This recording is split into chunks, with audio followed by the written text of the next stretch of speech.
গোসল করাবে,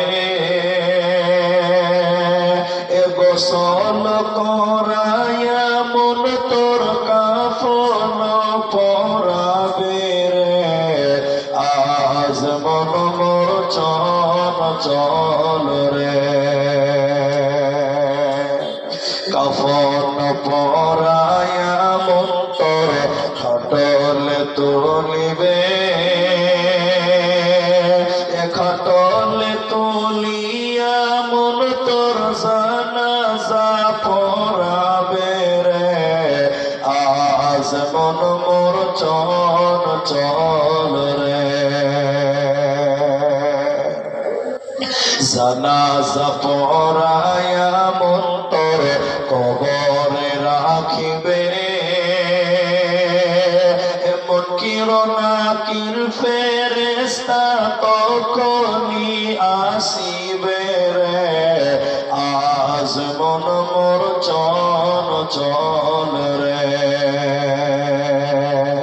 মুনকির নাকির ফেরেশতা তখনই জিগাবে, রকি তোমার দিন কি ছিল, কার দিনে ছিলে রে। আজ মন মোর চল রে, মাকান দিবে বেটার বেটা, এ মাকান দিবে বেটার বেটা, বোন কান দিবে ভাই রে। এ ঘরের বিবি সেও কান দিবে, আর তো কেহ নাই রে। আজ মন মোর চল রে, আজ মন মোর চল রে ভাই। ঝরে দুটি আখি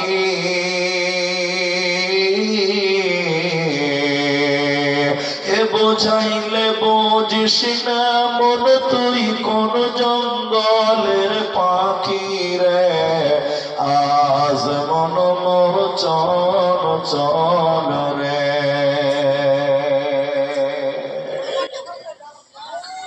উপস্থিত চলমান সভার যোগ্যতম সভাপতি, স্টেজে ওলামায়ে কেরাম, অতিথিবৃন্দ, আমার সামনে বসে থাকা দাঁড়িয়ে থাকা দিনদার ইমানদার মুমিন ভাই সকল, দোয়ার কান্টারি মুরব্বী সমাজ স্নেহের কচি কাঁচা, পর্দার অন্তরালে বসে থাকা মুমিনা সলেহা মা ও বোনেরা, প্রাণ প্রিয় কোড়িয়ালি ভালুকা হরিশ্চন্দ্রপুর মালদাবাসী, প্রশংসা সেই মহান মনিবের দরবারে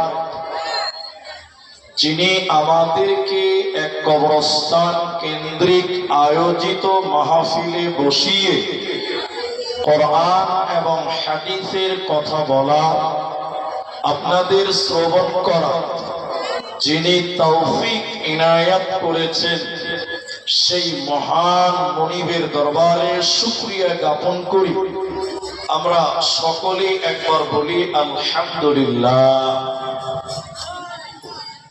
দরুদ ও সালাম বর্ষিত হোক সরকারে কায়নাত তাজদারে মাদানী নবী কুল শিরোমণি ইমামুল আম্বিয়া, নবী মক্কি, নবী মাদানী, নবী আহমদ, নবী মুহাম্মদুর রাসূলুল্লাহ।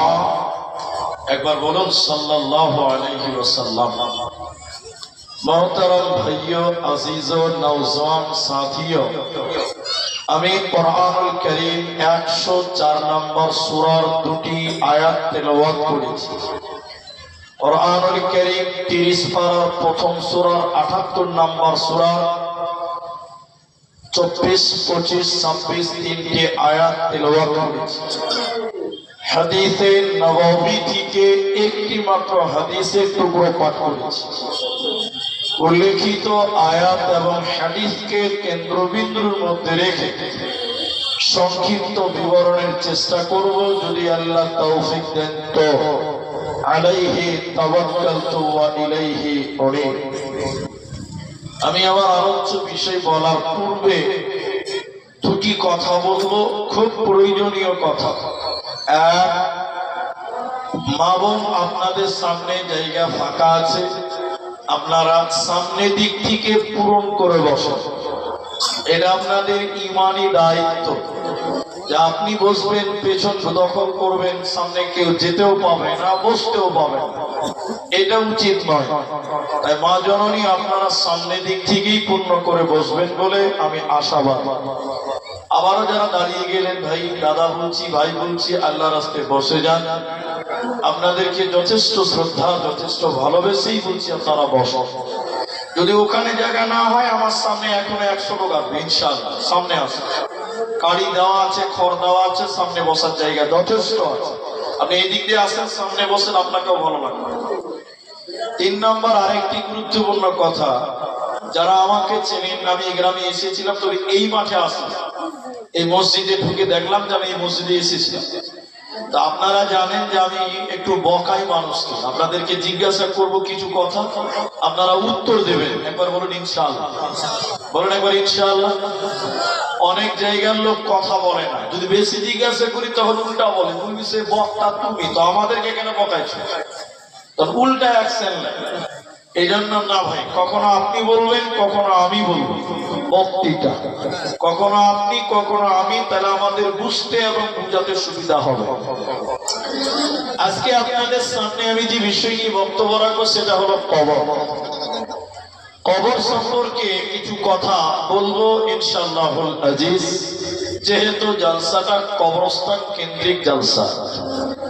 পৃথিবীতে একমাত্র স্থান যেটার নাম কবর, সে জায়গাতে প্রত্যেক মানুষকেই যেতে হবে, চাই কুখ্যাত হও, চাই বিখ্যাত হও, চাই ইমানদার হও, চাই বেঈমান হও, তুমি যে স্তরের হও না কেন, তোমাকে একদিন কবরের কাছে যেতেই হবে।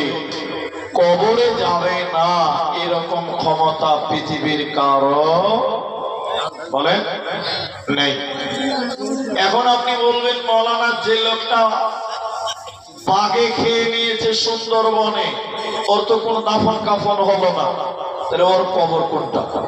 তো বাঘের পেটে আছে। বলবেন, মৌলানা সমুদ্রে ঘুরতে গেছিল, হাঙড়ে টিভি মাছে খেয়ে নিয়েছে একটা লাশ, গোটা বডি গিলে নিয়েছে, ওর কবর কোনটা? অত কোনো কবর নাই। মুহাদ্দিস ব্যক্তিত্বগণ বলছেন যে কবর কোন জায়গার নাম নয়, বারজাখ কোন জায়গার নাম নয়, বরং বারজাখী জীবন কবরের জীবন বলা হয়। মৃত্যুর পর, জানাজার পর থেকে কিয়ামতের দিন পর্যন্ত এই দীর্ঘ টাইমটাকে বলা হয় কবরের জিন্দেগি, বারজাখী জিন্দেগি। যে অবস্থানে প্রতিটা মানুষকে যেতে হবে, ওই সময়টা আপনাকে গ্রহণ করতেই হবে, ওই সময় নেব না এরকম ক্ষমতা পৃথিবীর কারো হবে না। সেই কবরটা কেমন জায়গা, সেই কবরে আছে কি, সেই কবরে হবে কি, একটা একটা করে আপনাদেরকে বলবো, একটু ধৈর্য ধরবেন। আল্লাহ তাবারাক ওয়া তাআলা নবী বলেন, ইযা কুযিয়াল মাইয়িতু ফিল কবরি আতাহু মালাকানি ফায়াকুলানি মান রাব্বুকা মা দীনুকা ওয়া মান নাবিয়ুকা। বিশ্বনবী বললেন, শুনে নাও, যখন কোন মাইয়াতকে কবরে সমাধি করা হয়, যখন কোন মানুষকে কবরে দাফন করা হয়, আতাহু মালাকানি, ওই কবরে 2 জন ফেরেশতা আসবে।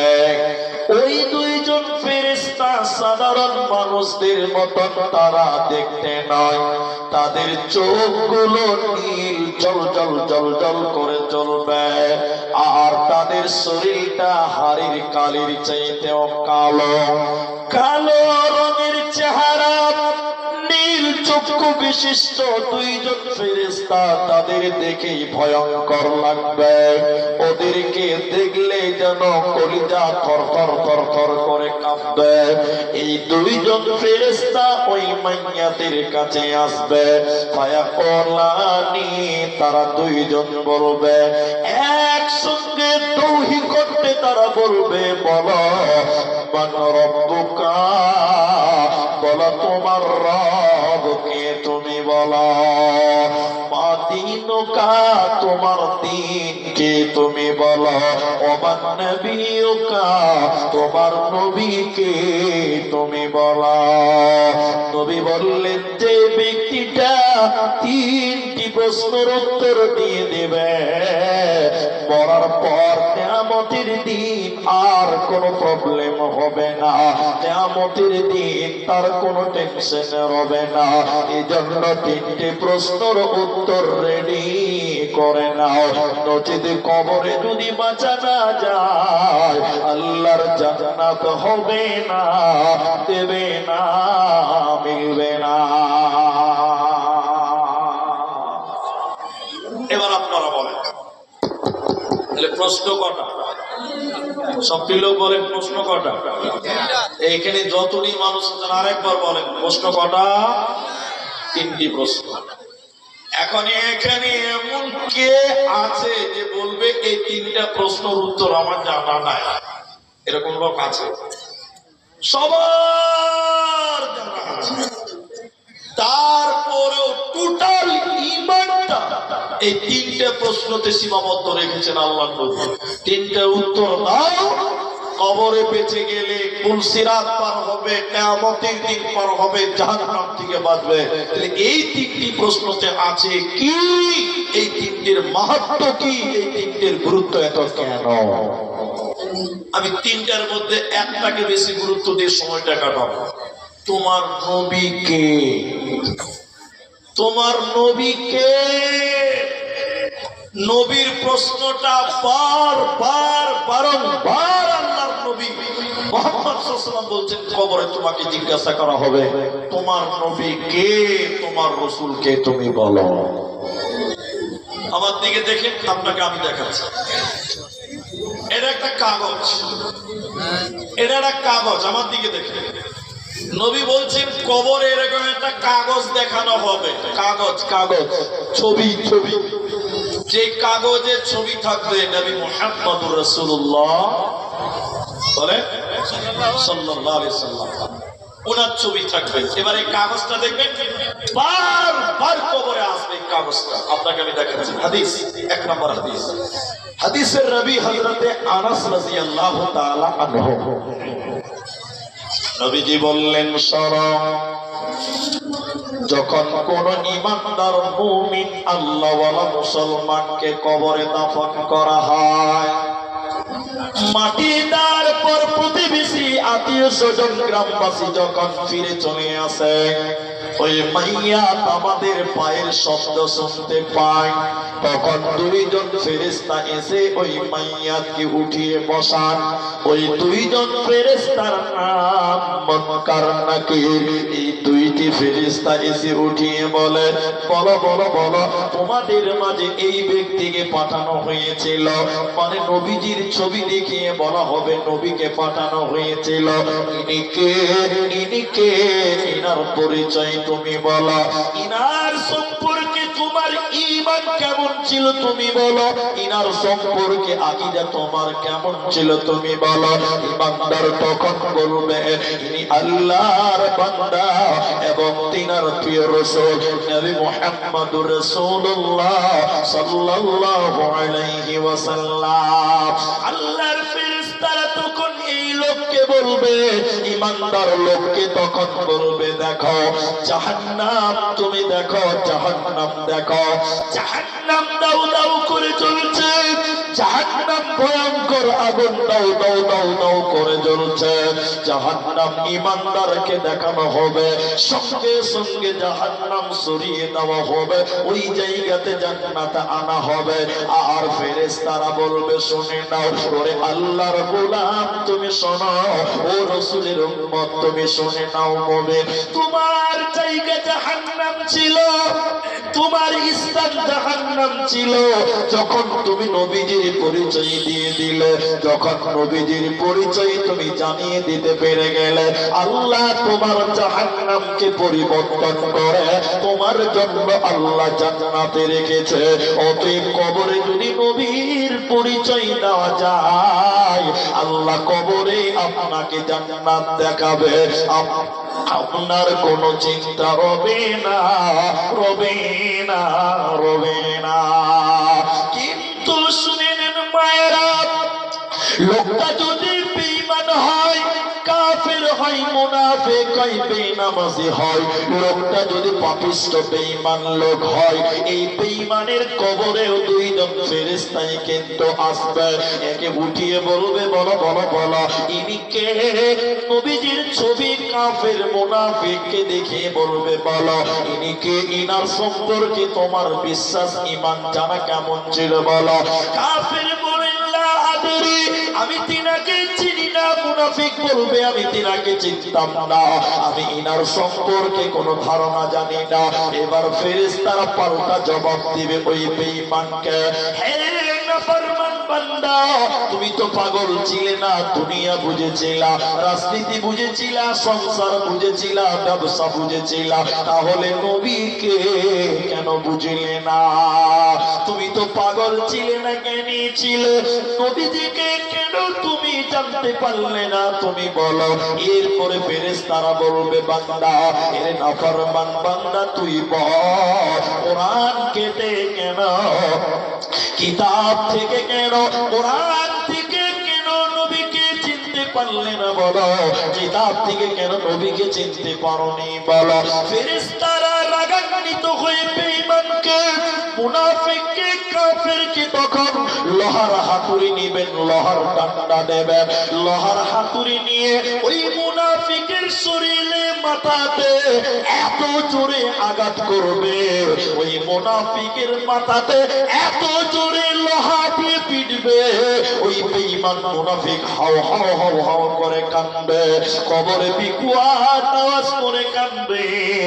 নবীজি বললেন শুনে নাও, ওরে ভালোকার মুসলমান, ওই বেঈমানের কান্নার আওয়াজ সারা পৃথিবীর পাখি শুনতে পাবে, সারা পৃথিবীর পশুরা শুনতে পাবে, সারা পৃথিবীর গাছপালা তার কান্নার আওয়াজ শুনতে পাবে, শুনতে পাবে না মানুষ এবং জিন। ওই কবরের কান্নার আওয়াজ মানুষ এবং জিন ব্যতীত সারা দুনিয়া কবরের আওয়াজ শুনতে পায়, কান্নার আওয়াজ শুনতে পায় মুসলমান।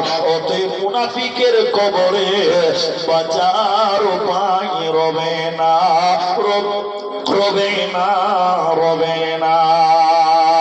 কবর কবর কবর হায়রে, কবর গাহের মাটি, দুনিয়ার সব মায়ার পেছনে তোমার জেনেছি খাটি। কবর কবর কবর হায়রে, কবর গাহের খাট, না জানি কখন আসিয়া যাবে হায় সেই অজানা দেশের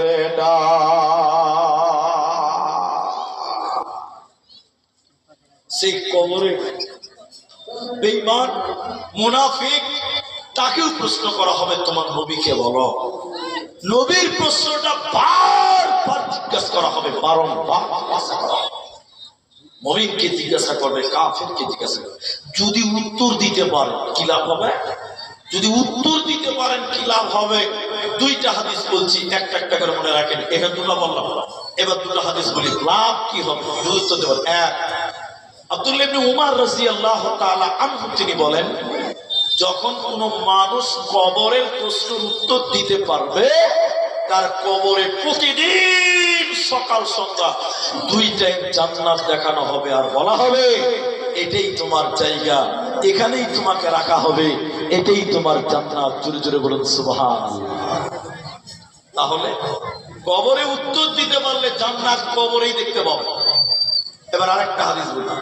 হাদিসের রাবী হযরতে আবু হুরায়রা রাদিয়াল্লাহু তাআলা আনহু নবীজি বলছেন, যখন কোন মুমিনকে কবরে রাখা হয়, আবার থেকে দেখেন, যখন কোন ঈমানদারকে কবরে দাফন করা হয়, কাফন দাফন কমপ্লিট করা হয়, তখন দুটি ফেরেশতা এসে বলেন, এই এই এই, তোমাদের মাঝে একজন রাসূল পাঠানো হয়েছিল, ইনি কে? মানে হাজা রাজুল, এই ব্যক্তিটা কে? সেই মানুষটা কে ছিল? তখন ঈমানদার লোক বলেন, তিনি হলেন আল্লাহর প্রিয় নবী, নবী মুহাম্মদুর রাসূলুল্লাহ সাল্লাল্লাহু আলাইহি ওয়াসাল্লাম। তখন ফেরেশতারা বলে, জানতাম, ফেরেশতারা এইভাবেই বলতো, জানতাম তুমি এরকম উত্তর দিবে, এটা আমরা আশা করেছিলাম। তখন ওই কবরটাকে, ওই মুমিনের কবর, ঈমানদারের কবরটাকে প্রশস্ত করে দেওয়া হবে। প্রশস্ত মানে চওড়া করা হবে। কতটা চওড়া হবে জানেন? 70 হাত তার কবরটাকে প্রশস্ত করা হবে। জোরে বলুন একবার সুবহানাল্লাহ। কত হাত?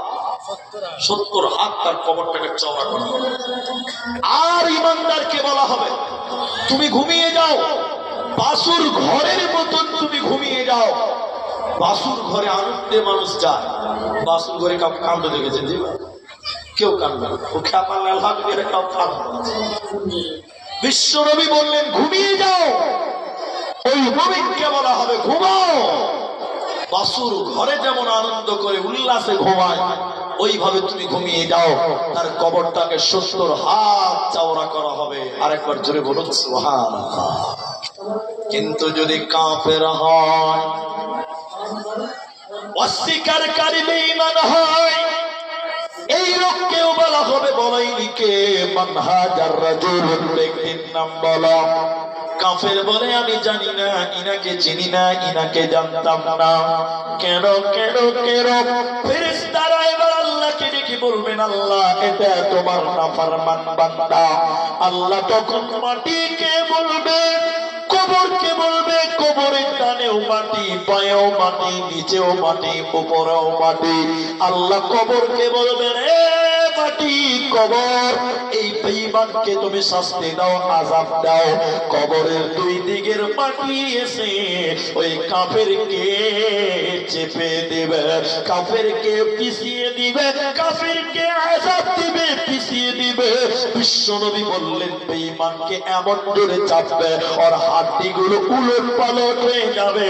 ডান দিকের হাড্ডিগুলো বাঁ দিকে ঢুকে যাবে, আর বাঁ দিকের হাড্ডিগুলো ডান দিকে ঢুকে যাবে। অতএব নবীর পরিচয় না দিতে পারলে কবরে কঠিন আযাব হবে, বাঁচার উপায় রবে না, রবে না, রবে না।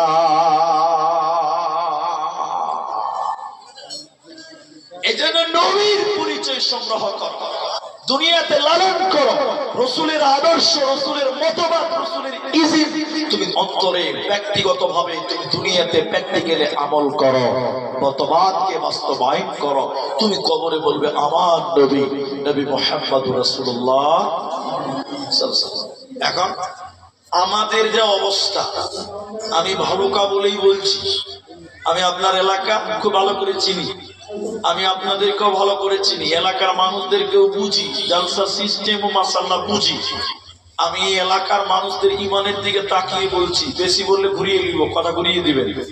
আমাদের যা নবী সম্পর্কে ধারণা বা নবীর সম্পর্কে আমাদের যা আমল, নবীর যে চরিত্র আমাদের জীবনে যতটুকু বাস্তবায়ন আছে, তাতে আমার যা মনে হয় আমরা কবরে নবীর নাম বলতে পারবো তো? জোরে বলেন, পারবো তো? এবার ইনশাআল্লাহ তো বলে দেখেন ভাই। আল্লাহ, ইমানে মরিচিকা পড়ে গেছে। দেখায় আপনাকে আমাদের ইমানটা কোন জায়গাতে আছে একটু দেখেন। আমার কথা রাগ করবেন। আমাদের নবী বলেছে, হে মুসলমান, তুমি তোমার দাড়িকে বড় করো, গোঁফকে পুঁচকে ছোট করো। আপনারা একটু সত্য করে হ্যাঁ না বলবেন। এখনকার মুসলমানের দাড়ির খবর নাই, মুছ দেখবেন এত বড় বড় 3 ফিট লম্বা। ঠিক বুঝছি না? জোরে বলেন। রাসূল যেটা বলেছে তার কি হলো? উল্টা হয়ে গেল। আবার আরেকটা দেখাই, এদিকে দেখে। আমাদের নবী বলেছেন, পুরুষেরা যুবকেরা, পুরুষেরা, তোমরা তোমাদের পায়জামা, প্যান্ট, লুঙ্গি, জুব্বা তোমরা টাকনুর উপরে পড়ো। তাহলে পুরুষেরা টাকনুর উপরে। আমাদের বেটিদের, মায়েদের, বোনেদের, খালাদেরকে বলা হলো, নবী বলছেন তোমাদের পায়জামা, চুড়িদার, তোমাদের নাইটি, তোমাদের সয়া, তোমাদের কাপড়, তোমাদের বোরখা টাকনুর নিচে পড়তে হবে। এখন একটু শক্ত করে বলেন, সবাই বলেন, এখন বলেন ঠিক আছে না উল্টা হয়ে গেছে? উল্টা হয়ে গেছে। মেয়েরা দেখেন টাকনুর উপরে পড়ছে। এখন একটা বাংলাতে পোশাক বের হয়েছে মেয়েদের পোশাক, তার নাম প্লাজো। তার নাম কি বলেন? বলেন প্লাজো। টাকনুর নিচে পড়ে না উপরে পড়ে? উপরে পড়ে। উপরে মানে একদম এখান থেকে পড়ে, ঢল ঢল করে বাড়াচ্ছে, নাম প্লাজো। বিশ্বনবী বলছেন বেটিরা, মায়েরা, বোনেরা, খালারা, ফুফুরা, তোমাদের জামা, প্যান্ট, তোমাদের পায়জামা, চুড়িদার, নাইটি, বুরকা, সয়া যা আছে টাকনুর নিচে পড়তে হবে। এখন মেয়েরা পড়ছে উপরে, ছেলেরা পড়ছে নিচে, জামানাটাই উল্টা। ঠিক বলছি না? যেটা বল, রসুল যা বলছে তার উল্টাটা করছেন, তা আমরা বলতে পারবো তো? জি, জামানাটা উল্টা হয়ে গেছে। এই জন্য কবি কি বলছি জানেন? আমি দু লাইন বলি, একটু আপনাদের কষ্ট হচ্ছে কি? বর্তমানে যুগের হাওয়া বইছে উল্টো দিকে, বইছে উল্টো দিকে। রাস্তাঘাটে চলতে চলতে, রাস্তাঘাটে চলতে চলতে দেখি হাজার হাজার ছেলেরা থাকে বাড়িতে বসে, মেয়েরা করে বাজার। ঠিক বললাম না? হ্যাঁ না বলে? এটা চলছে না গো? মেয়েরা সব প্যান্ট শার্ট, চশমা লাগাই চোখে, বর্তমানে যুগের হাওয়া বইছে উল্টো দিকে, বইছে উল্টো দিকে। স্ত্রী স্বামীকে বলে ও বিনোদ খান্না, আমি যাচ্ছি চাকরি করতে, তুমি করো রান্না। রাত আটটায় ফিরব আমি, রাত আটটায় ফিরব আমি, না থাকি যেন ভোকে, বর্তমানে যুগের হাওয়া বইছে উল্টো দিকে, বইছে উল্টো দিকে। তাহলে আমরা করি উল্টাটা, যেটা রসুল পছন্দ করেন, বলে গেছেন, তার উল্টা করতে বেশি ভালোবাসি। আমি ঠিক বলছি তো ভাই? হ্যাঁ না বলে? তাহলে কবরে কি করে রসুলের নামটা বলবেন বলেন? আপনার দিন শুরু হচ্ছে রসুলের অবাধ্যতায়, রাত শুরু হচ্ছে রসুলের অপমান করে, আপনি চলেন বলেন রসুলকে অপমান করেন, তাহলে এরকম মুসলমান কি করে নবীর নাম বলবে বলেন? কবরে কিন্তু নবীর নাম বলা যাবে না। যে লোকটা হার হালাতে, সর্ব অবস্থাতে রসুলকে নেতা বলে মানে, নেতা মানে নেতা, নেতা ওই তৃণমূল, বিজেপি, সিপিএম এর নেতা নয়, আদর্শ হিসেবে, নেতা হিসাবে মুহাম্মদ সাল্লাল্লাহু আলাইহি ওয়াসাল্লামকে যে গ্রহণ করবে, ওই লোকটা কবরে বলবে আমার নবী, নবী মুহাম্মদুর রাসূলুল্লাহ সাল্লাল্লাহু আলাইহি ওয়াসাল্লাম। নাহলে কবরে আযাব হবে। দেখেন হাদিস শোনাই, যায়েদ বিন সাবিত, দুটি হাদিস বলছি, দেখেন কবরে আযাব হচ্ছে কেন কেন কেন কেন এদিকে দেখেন। ইবনে মাসউদ রাদিয়াল্লাহু তাআলা আনহু তিনি বললেন, বিশ্বনবী কোন একটা কবরের সামনে দিয়ে যাচ্ছিল, যেতে যেতে দুটি কবরের সামনে দিয়ে যাচ্ছিল, হঠাৎ করে নবী দাঁড়িয়ে গিয়ে বললেন, এই দুটি কবরে আযাব হচ্ছে। তো নবী কি গায়েব জানে না? আল্লাহ জানিয়েছে। নবী দাঁড়িয়ে থমকে দাঁড়িয়ে গিয়ে বললেন, এই কবর দুটিতে আযাব হচ্ছে। সাহাবীরা অবাক হলেন, অবাক, কবরে আযাব হচ্ছে? নবীজি বললেন কেন? নবীজি বললেন কেন, কিসের কারণে কবরে আযাব হচ্ছে তোমরা কি জানো? হে মুহাম্মাদের উম্মত, তোমরা শোনো, এটা বিশাল বড় কোনো পাপ নয়, দুটি ছোট ছোট পাপ, এই দুটি পাপের কারণে কবরে আযাব হয়।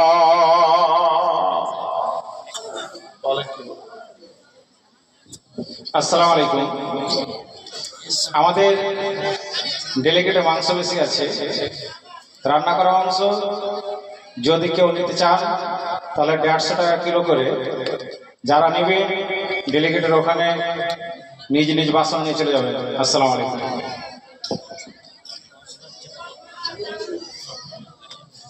ভাইয়া, তো নবী বললেন কবর দুটিতে আযাব হচ্ছে, তো কেন আযাব হচ্ছে? এদিকে দেখেন, নবী বললেন বিরাট বড় পাপ নয়, দুটি পাপ, ছোট ছোট পাপ। পাপ দুটো শুনেন তাহলে আপনার কাজে লাগবে। এক, পেশাব লাগতো যেখানে সেখানে, আর চেন খুলে দাঁড়িয়ে জেনারেটর চালু করে, এরকম মাল আসে না? নাই বলে কি বলছেন? দান্তিক বাদিক কিছু দেখে না, খালি পেশাব চালু হয়েছে, চেন খুলে মোটর চালু, না দুয়া, না বসা, না দাঁড়া, না পানি, না মাটি, কোনো খবর। এরকম মাল আছে নাই বলে? নবী বললেন 1 নম্বর কারণ, পেশাব করার পর ভালো করে পবিত্র হতো না, পানি দিত না, ধৌত করতো না, অপবিত্রই থেকে যেত, এর কারণে কবরে আযাব হয়। এখন এই এলাকার যুবক যারা দাঁড়িয়ে পেশাব করে পানি নেও না, কাল থেকে তওবা করো, পানি দিয়ে ধৌত করে তারপরে উঠবে, তারপরে চিন্তা লাগাবে, তার আগে নয়, নচেত কবরে আযাব হচ্ছে। পানি পাওয়া যায় না, শুকনো মাটি দিয়ে তুমি পরিষ্কার হতে পারো। মাটি তহুর, নিজেও পবিত্র, অন্য কেউ পবিত্র করতে পারে। এজন্য পানি পাওয়া যায় না, ঢেল পেলে ওই ঢেল দিয়ে তুমি ওই লজ্জাস্থানকে পবিত্র করতে পারো, তবে সর্ব অবস্থায় পানিকে জরুরি দিবে। বুঝতে পারলেন? নাম্বার 2, কবরে আযাব হচ্ছে কেন? নবী বললেন লোকটা চুগলখোর, গ্রামের কথা ওর কাছে বলে ঝামেলা লাগাতো, আমার কথা আপনার কাছে বলে গন্ডগোল লাগাতো, আপনার কথা আমার কাছে বলে আমাদের দুজনের মধ্যে গন্ডগোল লাগায়। এরকম ফেরেশতা আসে না নাই বলে? এরকম ভালো মানুষ আসে না নাই বলে? আমার নামে আপনার কাছে বদনাম করবে, ওখানে বদনাম করা হয়ে গেলে এবার ওর কাছ থেকে আমার কাছে এসে এবার আপনার নামে আমার কাছে বদনাম করবে, মানে দুই বন্ধুকে গন্ডগোল লাগায়। এরকম এলাকাতে যুবক যুবক আসে না নাই ভাই? একটা কথা, আচ্ছা চুগলখোর। নবী বললেন শুধু তাই নয়, কবরে আযাব হচ্ছে কেন? আর একটি হাদিস আপনাদের তোলে, সেটা হাদিসের রাবি হযরতে যায়েদ বিন সাবিত রাদিয়াল্লাহু তাআলা আনহু। বিশ্ব নবী কোন একদিন গাধার উপরে বসেছিলেন। আজকে ভালুকা স্টেশন আছে, আপনার ভালুকা বাজার বাস স্ট্যান্ড আছে, মানুষেরা যানবাহন হিসাবে টোটো, মোটরসাইকেল, সাইকেল, ট্রেন, বাস, প্লেন, বিভিন্ন গাড়ি আছে। বিশ্ব জামানাই ছিল না, তখন জামানা ছিল উটের জামানা, ঘোড়ার জামানা, গাধার জামানা, এগুলোতে যানবাহন হিসাবে ব্যবহৃত হতো। আল্লাহর নবী কোন একদিন একটা গাধার উপরে বসে বসে একটা বাগান দিয়ে যাচ্ছিল। বাগানটা খাচ্চর, বাগানটা ছিল খেজুরের বাগান। বাগানটা কাদের ছিল? নাজ্জার গোত্রের কোন একটা বাগান, একটা বংশ নাজ্জার, ওদের কোন একটা বাগান দিয়ে নবী যাচ্ছিল।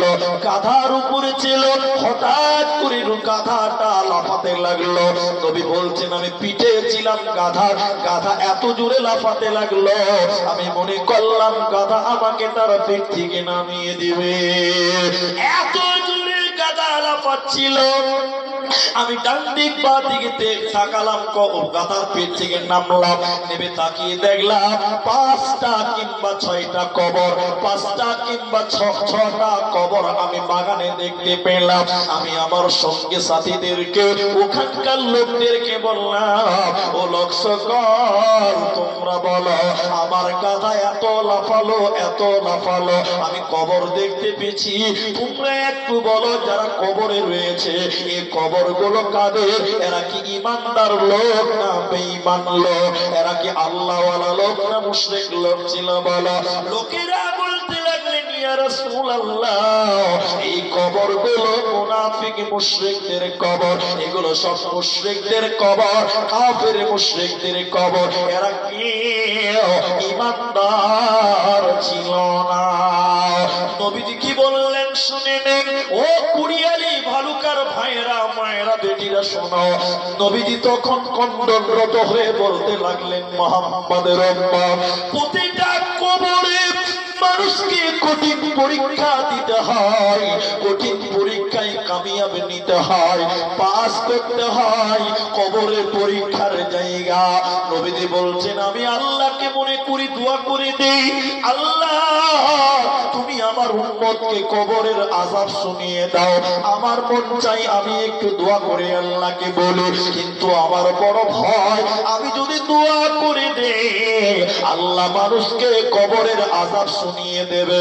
মানুষ যদি কবরের আযাব শুনতে পায়, মানুষেরা নিজের পাকে কেউ কবর দেবে না। মানুষ যদি কবরের আযাব শুনতে পেত, ভয়ে মানুষেরা কবর দেওয়া বন্ধ করে দিবে।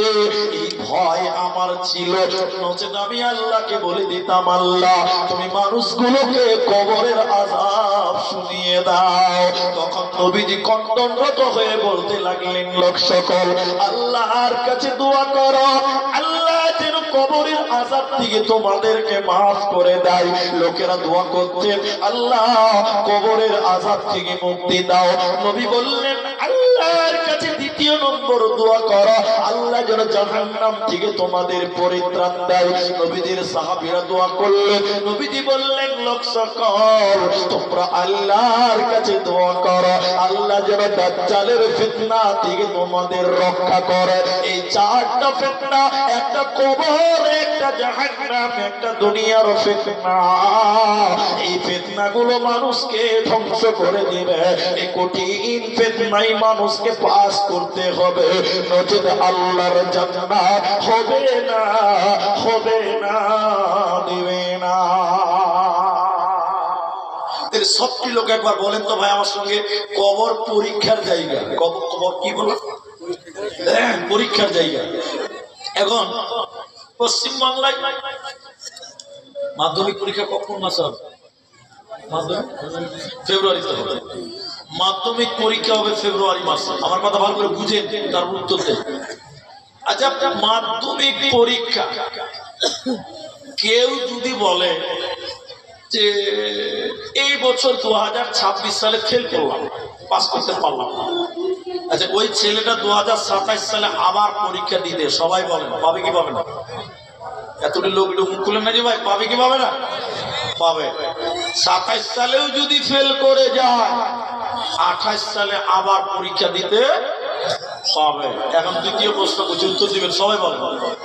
মাধ্যমিক পরীক্ষার যে কোশ্চিন গুলো হবে, পরীক্ষাতে যেগুলো লিখতে হবে প্রশ্ন, আচ্ছা বলেন ওই প্রশ্নগুলো মমতা ব্যানার্জি কাউকে দেখাবে আগে?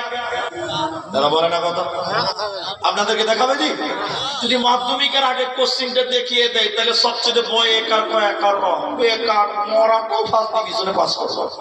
ঠিক বুঝছেন না ব্যাপারে? দেখিয়ে দিলে মরাও ফার্স্ট ডিভিশন হবে, হবে কি হবে? হবে। তাহলে মমতার সরকার বা শিক্ষামন্ত্রী কেউ কাউকে মাধ্যমিকের কোশ্চিন পরীক্ষার আগে দেখাবে না। কিন্তু একবার ফেল করলে বারবার সুযোগ, সবাই বলেন সুযোগ আছে। কিন্তু এবার বলেন এদিকে দেখেন, এদিকে দেখেন, কবরের প্রশ্ন 3টা। কবরের প্রশ্ন কটা? আচ্ছা বলেন নবীজি প্রশ্নগুলো গোপন রেখেছে না মানুষকে জানিয়েছে? জানিয়ে দিয়েছে, মাশাআল্লাহ জানিয়ে দিয়েছে। এবার বলেন কবরে একটা পরীক্ষার জায়গা, ওখানে যদি কেউ ফেল করে যায় আল্লাহকে বলে আল্লাহ এবার তো পারলাম না, আর একবার এসে উত্তর দিই, বলেন একবার সুযোগ আছে? এক চান্স, এক কিঞ্চিত, কোনো চান্স নাই, নো চান্স, এক চান্স।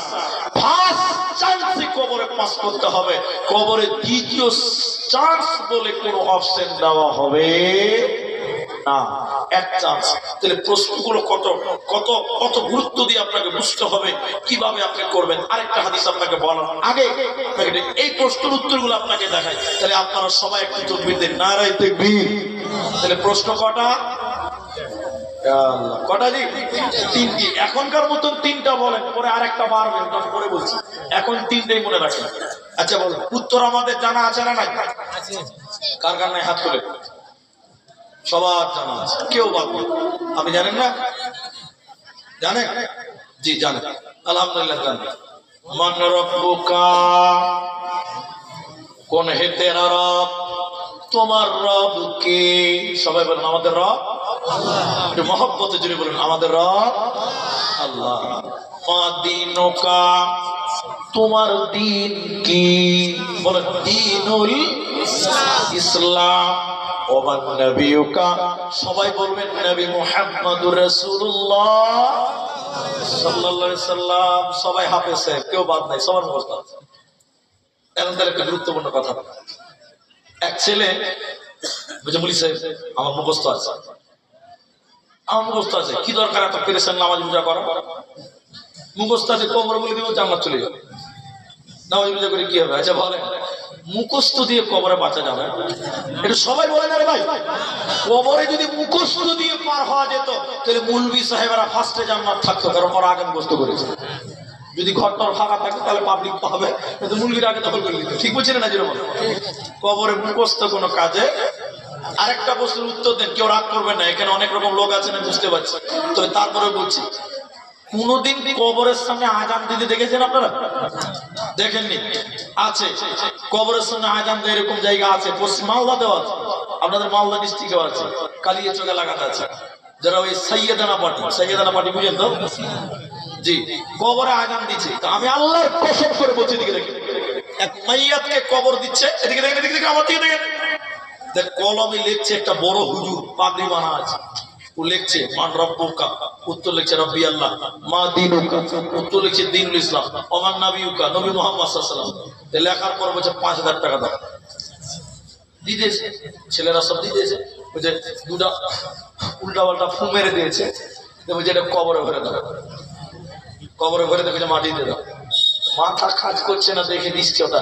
তো না বললাম এটা কি হলো গো ভাই, আমরা তো ওখানে নর্মাল লোক, আমরা কিছু বলতে পারবো না, বলি চালিয়ে দিবে। তো বলছি এটা কি হলো ভাই? বলছে আমাদের এলাকার সবচেয়ে বড় মুলবি সাহেব হুজুর, তিনি এটা লিখে দিয়েছেন, আমার বাপকে যখন কষ্ট করবে এটা দেখে দেখে উত্তর দেবে। আরে শালা, জান্নাত কত সহজ ভাই। তাহলে আমরা মুলবিরা শালা খাবার পেটের খাবা নাকি? সারাদিন খালি জালসা করছি আর নামাজ পড়ছি, এত ঠান্ডাতে ফজরের নামাজ পড়ছি, ঘুমানাবে 50,000 টাকা দিব আর লিখে দাও আমি জান্নাত চলে যাবো, নামাজ পড়ে গেলাম। ঠিক বুঝলেন? ঠিক বল, লিখেই যদি পার হওয়া যায় তো নামাজ রোজা দান সাদকা করে কি হবে? কবরে লেখাও কাজে আসবে না, মুখস্থও কাজে। এই মুখস্থর ব্যাপারে 1 মিনিট লাগবে, একটা গল্প শোনাই আপনাকে। আপনাদের কি কষ্ট হচ্ছে ভাই? শোনেন, এক ছেলে কলকাতাতে পড়ে, নামাজ রোজা পড়ে না, কিচ্ছু নাই, আল্লাহ বিল্লাহ মানে না, নাস্তিক, বলছে আল্লাহ নাই। কি বলছে? আল্লাহ নাই। কতদূর পড়াশোনা করেছে দেখেন, বলছে আল্লাহ নেই। তো ওর মা হাজি সাহেবের বেটি, কিছু জানে না দিন ধর্ম, খালি জানে যে কবর বলে একটা জায়গাতে যেতে হবে, খালি কবর, খালি কবর কবর। এদিকে দেখেন আমার দিকে, ছেলে বাড়িতে এসছে, জোহরের টাইমে ভাত খেতে গেছে, তার মা বলছে বেটা জোহরে নামাজ পড়লি? বলছে মা নামাজ পড়ি কি হবে? ও তো আল্লাহ মানে না। তার মা বলছে বেটা কবরে কি উত্তর দিবি রে বা? ওর মা কবর ছাড়া কিছু জানে না। আবার এসারের পর ভাত খেতে গেছে, তো মা বলছে বেটা এসার নামাজ পড়লি? বলছে মা এসার পরে কি হবে? আবার বলছে কবরে কি উত্তর দিবি রে বা? মানে ওর মা কবর ছাড়া বলে বলে বলে কিছু জানে না। ছেলে শিক্ষিত ছেলে, তো ও রেগে গেছে, মা তো মাথা খারাপ করে দিবে, 10 দিন থাকুক ছুটিতে এসেছি, তো মা তো মাথা খারাপ করবে। তখন এই ছেলে কাগজ আর কলম নিয়ে মসজিদের মুলবি সাহেবের কাছে দিয়ে বলছে, মুলবি সাহেব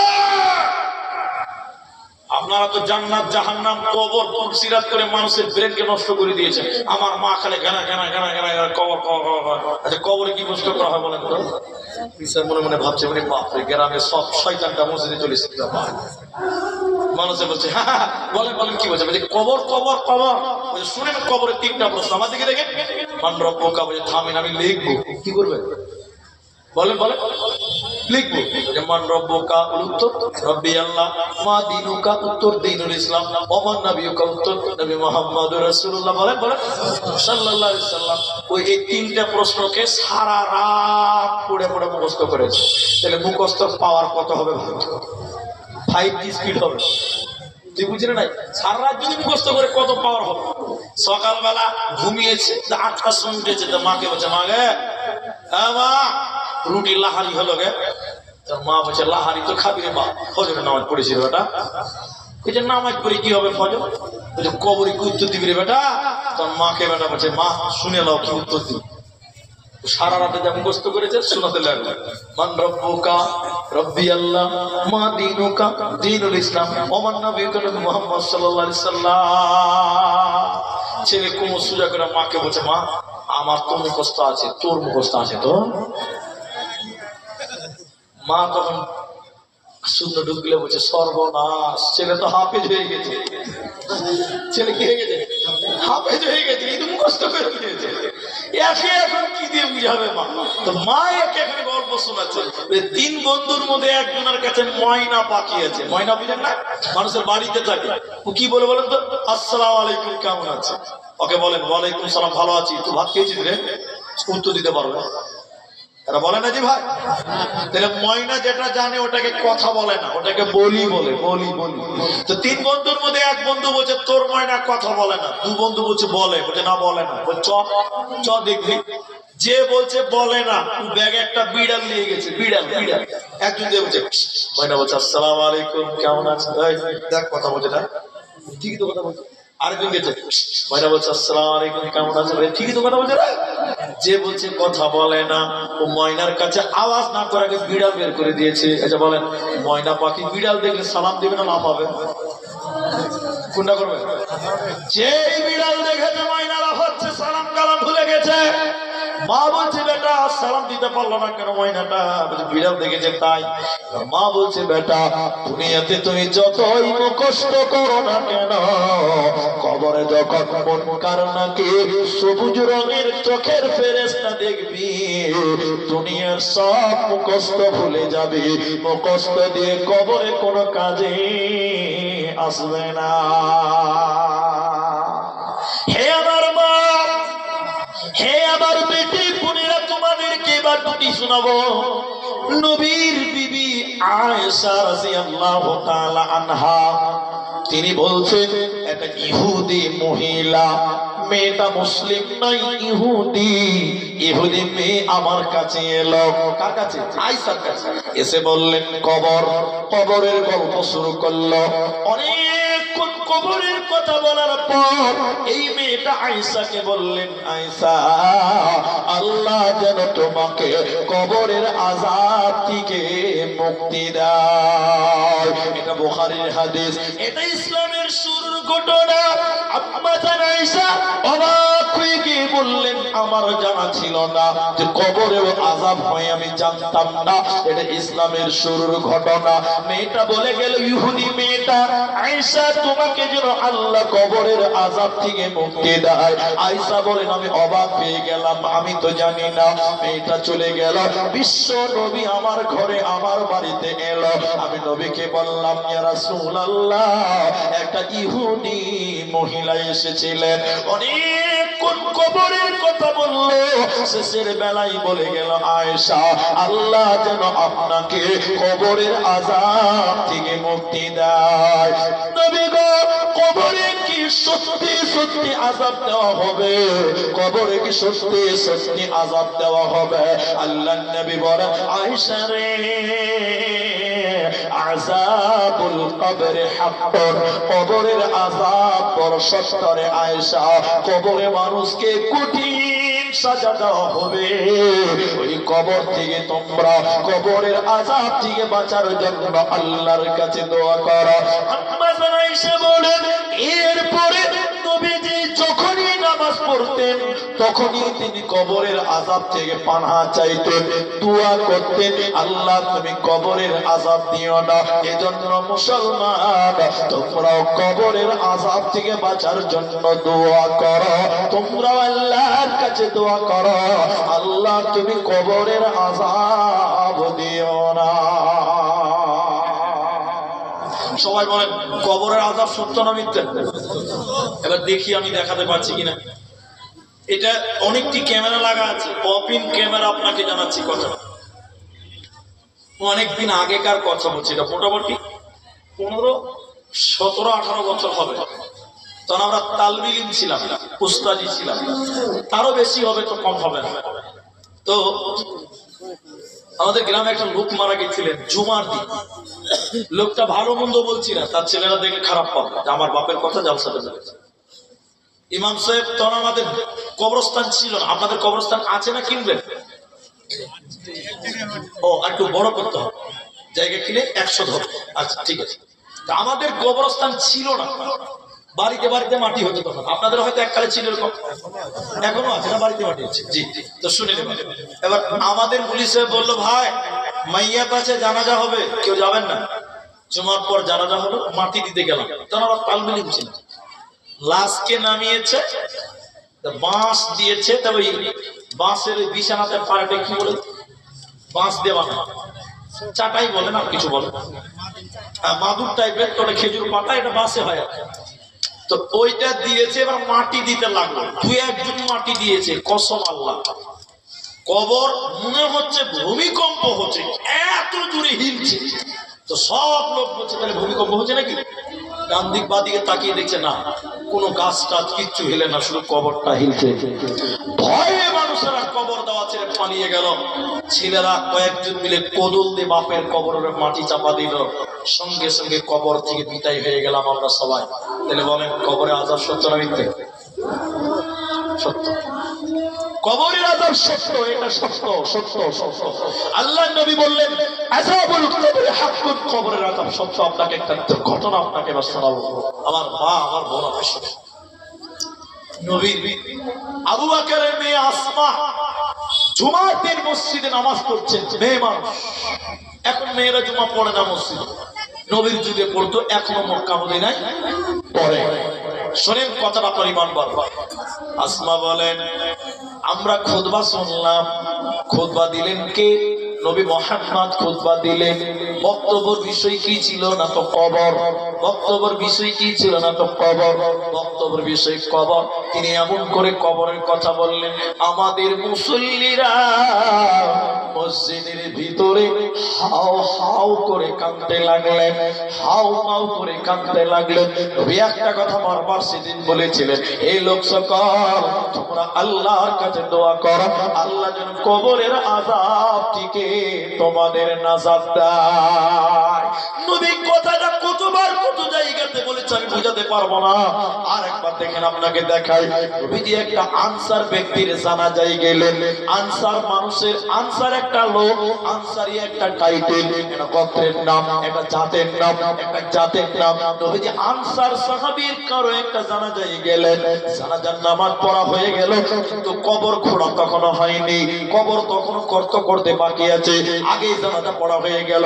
এবার নবীজি ওই কবরের সামনে বসলেন, সাহাবীরাও নবীজিকে ঘিরে বসলেন, নবীজির আশপাশে সাহাবীরাও বসলেন। নবীজি একদম স্তব্ধ হয়ে গেলেন, একটা কথা বলে না, নড়াচড়া করে না। নবীর হাতে একটা কঞ্চি ছিল, কঞ্চি দিয়ে নবীজি মাটিতে এরকম দাগ টানছে। সাহাবীরা গোল করে বসে আছে। সাহাবী বলছেন, আমরা মানুষ না গাছ, পাখি বুঝতে পারবে না। মানে নড়াচড়া বন্ধ, কথাবার্তা বন্ধ, একরকম গাছের মতন আমরা দাঁড়িয়ে আছি। নবীজি দাগ টানছে মাটিতে, কোনো কথা বলে না। অনেকক্ষণ পর নবীজি মাথা উঁচু করে বললেন, লোক সকল তোমরা এই কবরের আযাব থেকে বাঁচার জন্য আল্লাহর কাছে দোয়া করো, তোমরা আল্লাহর কাছে দোয়া করো, আল্লাহ যেন তোমাদেরকে কবরের আযাব না দেয়। রাবী বলছেন, নবী এই কথা একবার দুবার নয়, তিনবার বললেন, তোমরা কবরের আযাব থেকে মুক্তি চাও, কারণ কবরে যদি আযাব হয়ে যায় বাঁচার উপায় রবে না, জান্নাত হবে না। এই জন্য উসমান গনি, খলিফাতুল মুসলিমিন উসমান, যখনই কবরের সামনে যেতেন, যখনই কবরের সামনে দাঁড়াতেন, অঝর নয়নে কাঁদতেন। উসমানের চোখ দিয়ে পানি পড়তে পড়তে দাড়ি পর্যন্ত ভিজে যেতেন, এত কবরের সামনে গিয়ে কাঁদতেন। লোকেরা বলল, আমিরুল মুমিনিন কবরের সামনে এসে এত কাঁদেন কেন? আপনি জাহান্নামের কথা শুনিয়ে এত কাঁদেন না, পুলসিরাতের কথা শুনিয়ে এত কাঁদেন না, কিন্তু কবরের সামনে এত কাঁদেন কেন?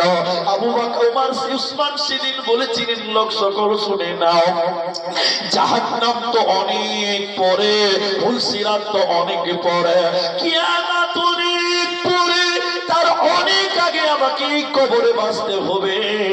যদি কবরে ধরা পড়ে যায় আর কিয়ামতের দিন বা বাঁচতে পারবো না।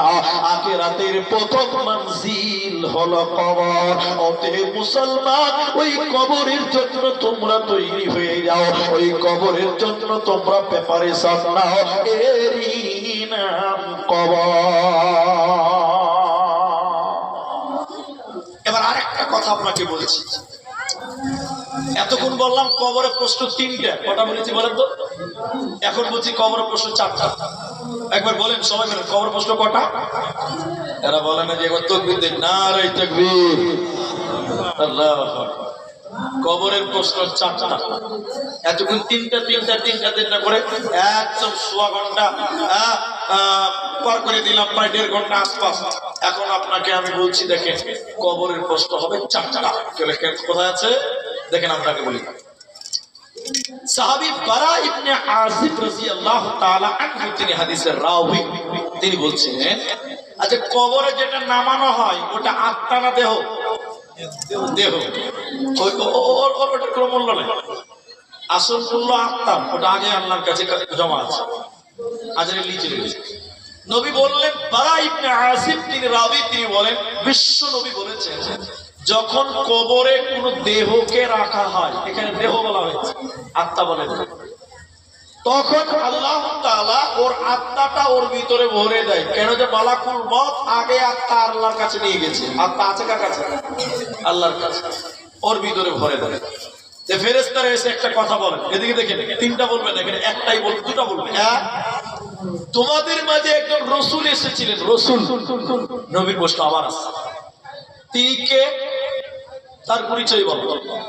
তখন ভালো মানুষেরা বলবেন, ভালো আত্মা বলবেন নবী মুহাম্মদুর রাসূলুল্লাহ। এটা যখন বলা হয়ে যাবে তখন আরেকটা প্রশ্ন করবে, এটা 4 নম্বর প্রশ্ন। আচ্ছা তাই, তো তুমি কি করে জানলে? কারণ বলো। তুমি কি করে জানলে ওটা নবী মুহাম্মদ? কারণ বলো। তখন কারণ দিবে দুটি, এভাবে, আল্লাহর কোরআন ঘেটে দেখেছিলাম, জেনেছিলাম, বিশ্বাস করে তাকে মেনেছিলাম, এইভাবে বলবে। আল্লাহর কোরআন ঘেটে জেনেছিলাম, বিশ্বাস করেছিলাম, মেনেছিলাম, এইভাবে উত্তর দেবেন। তাহলে যখনই বলবেন নবী মুহাম্মদ, বলবে কি করে জানলে, উত্তর দেবেন। যখন আপনার এভাবে উত্তর দেওয়া হয়ে যাবে, আসমান থেকে আল্লাহ ডেকে ডেকে ফেরেশতাদেরকে বলবেন, আমার বান্দা যা বলেছে ঠিক বলেছে, সত্য বলেছে, যা বলেছে ঠিক বলেছে, সত্য বলেছে। তখন আল্লাহ ফেরেশতাদেরকে বলবে, এই ব্যক্তির কবরে তুমি জান্নাতের বিছানা বিছিয়ে দাও। বলুন সুবহানাল্লাহ। যেই জান্নাতের বিছানা বিছানা হবে, আল্লাহ এবার বলবে, ফেরেশতারা এই ব্যক্তির পরনে জান্নাতের পোশাক পরিয়ে দাও। সঙ্গে সঙ্গে জান্নাতের পোশাক পরিয়ে দেওয়া হবে। আর আল্লাহ বলবেন, আমার এই বান্দার কবরে জান্নাতের গেটটা খুলে দাও। সে চোখ দিয়ে নিজের জান্নাতকে দেখতে পাবে, নিয়ামতগুলো স্বয়ং চোখে দেখবে, এটাও দেখা হয়ে যাবে। এরপরে এই লোকের কাছে একজন লোক আসবে। লোকটা কেমন? কালো, মোচা, ঠোঁট মোটা না। জান্নাতে হুরের কথা আপনারা কোরআনে শুনেছেন, বক্তব্যতে শুনেছেন। জান্নাতে হুরের মতো চেহারা, তার শরীরে সুগন্ধ থাকবে, আতর, সেন্ট, মিসকাম্বা। এরকম একটা লোক আসবে, এসে কি বলবে? সুসংবাদ, সুসংবাদ গ্রহণ করো, আল্লাহর বান্দা, সুসংবাদ। যে মারা গেছে কবরে মাইয়াতি বলবে, বারে এত সুন্দর দেখতে, আবার বলছে সুসংবাদ। কিসের সুসংবাদ জি, তুমি কে? তখন তিনি বলবেন, আমি তোমার নেক আমল, আমি তোমার নেক আমল। দুনিয়াতে নামাজ পড়েছো, আজকে আমি এই আমল নামাজ। দুনিয়াতে দান করেছো, আমি তোমার সেই দান। তুমি গরিবকে সহযোগিতা করেছিলে, আমি তোমার নেক আমল। আজকে তোমার সঙ্গী হয়ে তোমাকে জান্নাতে পৌঁছে দেব, তোমার কোনো চিন্তা রবে না। বক্তব্য শেষ প্রান্তে এসে কাদের কাদের কবরে আযাব হবে না, এই কথাগুলো শুনবেন। একবার বলেন ইনশাআল্লাহ। কবরে আযাব হওয়ার কারণ, নবীর গুরুত্ব, 3টি প্রশ্ন, 4টা প্রশ্ন টোটাল বললাম। এবার বলছি কবরে আযাব হবে না কার? এই লোকগুলো কারা? এক, কেউ যদি জুমার রাতে মারা যায় অথবা জুমার দিনে মারা যায়, কেউ যদি জুমার দিনে মারা যায় অথবা জুমার রাতে মারা যায়, বিশ্বনবী বলছেন তার কবরে কোনো আযাব হবে না। একবার বলুন সুবহানাল্লাহ। তার মানে একটা মাতাল যদি জুমার দিন মারা যায় কবর আযাব হবে না? হবে, হবে। ভালো লোক, ইমানদার লোক, কিন্তু তার কবরে আযাব হবে। কিন্তু ওই ইমানদার যদি শুক্রবারে মারা যায়, শুক্রবার রাতে মারা যায়, ওই ইমানদারের কবরে আযাব বলেন।